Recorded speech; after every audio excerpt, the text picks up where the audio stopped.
Today we are going to talk about a whole new build for Necromancer, and we are using almost all of the new essences for it. Damage of the build is pretty nice, but I think most important thing about it is using the new essences, because all of the builds gets boring after a while, and having something new to play with is always nice. On top of that, these new summoner essences looks really cool. Your whole screen will be covered with lightning effects. Now let's start explaining the build.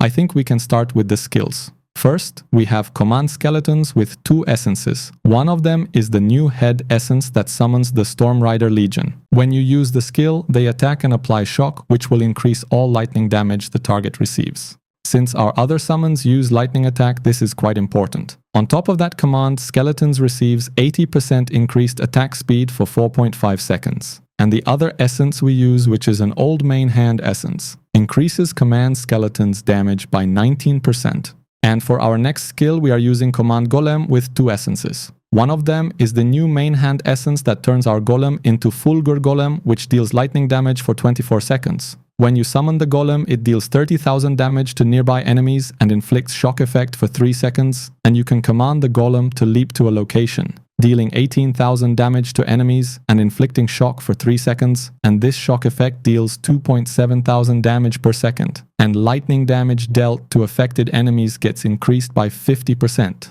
By the way, these damage numbers can be different for you. Shock effect is pretty important for this build because it buffs all the damage our summons deals to the target. And for the other essence, we are using an offhand essence. Thanks to that, Command Golem also makes nearby enemies vulnerable, causing them to take 15.2% increased damage. Next, we have Skeletal Mage with the new offhand essence. This new essence summons the Thunder Mage for 13 seconds that repeatedly casts Chain Lightning at enemies, dealing 6,700 lightning damage per enemy hit, with each cast bouncing up to 5 times.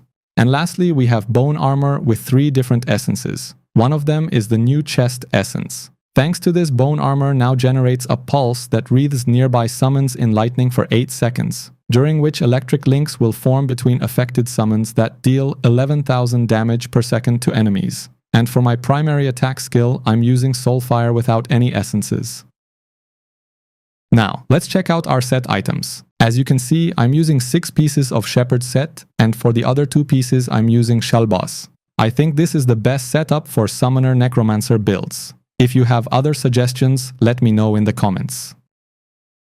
Now we can go over the legendary items we are using. For the headpiece we have Blinding Storm. Command Skeletons now summons the Storm Rider Legion, who automatically teleport to and damage enemies with lightning. And for the chest piece we have Stormcaller's Bones. Bone Armor now generates a pulse that wreathes your summons in lightning, causing them to form electric links between one another that damage enemies. For the shoulders we are using one of the old essences called Knockbroad Skulls. Bone Armor also increases primary attack speed by 28.5%. And for the pants, we have Graven Bulwark. Bone Armor duration increased by 39%. For the first main hand, we have Pierce Hammer. Command Skeletons damage increased by 19%. And for the offhand, we have Corrosive Slab. Command Golem also makes nearby enemies vulnerable, causing them to take 15.2% increased damage. And for the additional main hand, we have Thunderhead Crook. Command Golem now summons a Fulgur Golem that deals lightning damage. Lastly, for the additional offhand, we are using Crest of the Sky Fallen. Skeletal Mage now summons Thunder Mage that attack with Chain Lightning. And that's all for the essences. Other than that, we can talk about the Paragon. For dungeons and raids, Weaver is the best option to use, and for the point distribution, first you should max out your damage and armor penetration. After that, you can spend the points however you like. If you are not interested in PvP, try to use 6 pieces of Vexed Cursed properties, and that should be enough. That's all for this build. If you have questions or suggestions, let me know in the comments. Thanks for listening and take care.